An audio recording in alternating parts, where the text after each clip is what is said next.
வீட்டுல ஹோமம் பண்ணி எவ்வளவு வருடங்கள் ஆகுதுன்னு கேட்பேன். உடனே அவங்க சொல்லுவாங்க, இல்லம்மா வீட்டுக்கு வந்த புதுசுல ஹோமம் பண்ணது இன்னும் பண்ணல.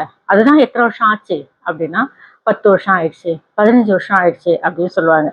இத்தனை வருட காலம் வீட்டுல ஹோம புகை அப்படின்றது இல்லாம நாம எவ்வளவுதான் ஊதுபத்தி ஏத்தினாலும், எவ்வளவுதான் சாம்பிராணி போட்டாலும், அந்த ஹோமத்துக்கான அந்த அதிர்வலை இல்லை அப்படின்னும் போது நமக்கு சில துன்பங்கள் அப்படின்றது வரதான் செய்யும்.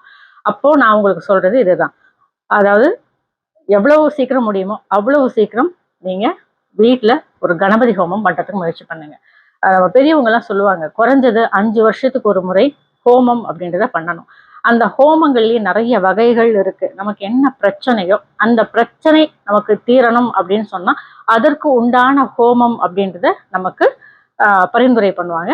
அந்த ஹோமத்தை நம்ம வீட்டுல செய்யும்போது நமக்கு பிரச்சனைகள் அப்படின்றது சரியாகும் அப்படின்னு சொல்லுவாங்க.